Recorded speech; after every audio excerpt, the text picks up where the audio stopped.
Here we go, take two. So, last time I did a video, I was talking about how I want to do some more videos discussing my further thoughts on books I've already covered. And this is a book that I read and talked about long before I started doing book reviews regularly on this channel. So, without further ado, I'm just going to jump right into it. So, the book I'm going to do my further thoughts on for this video is going to be Neil Gaiman's Coraline. This is a book I talked about a long time ago. It was one of my earlier videos, and I'm just going to talk a little deeper about it. So, as I talked about in that video, I just kind of went into general, like, the plot of what the story is, and talked a little bit about why Gaiman's, one of my favorite writers and how talented he is. This one I'm going to talk more about the thematic matter of it and why it works. So, in that video, I told the story, which, if you didn't watch it, the story, or if you're just unfamiliar with Coraline of the story, it's about a girl who moves into a new house with her family. It's an apartment, and she has these kind of weird neighbors and everything. And one day she finds a door that once led to a different apartment that's been bricked up. Well, eventually she goes through this door, finds that it leads to another apartment, and that other apartment is in this other world where she has an alternate set of parents with buttons for eyes. And they refer to themselves as her other mother and other father.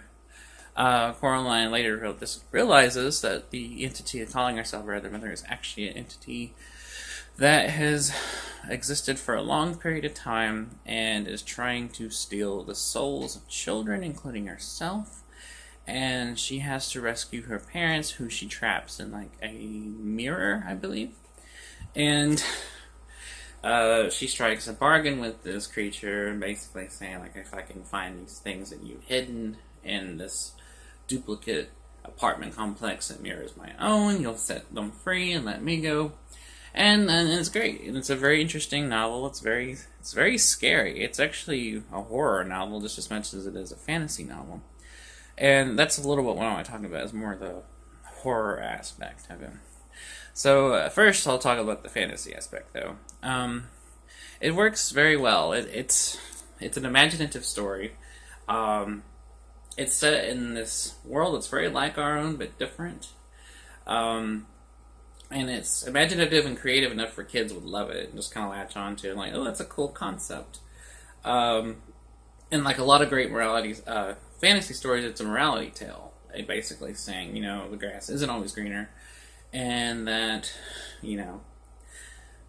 what you want may not always be what you actually want. And it works on that level, which also plays into the horror of it. The horror aspect works because it kind of taps into kids' fears of, what if their parents aren't who they say they are, or what if I find out that my parents aren't the people I think they are,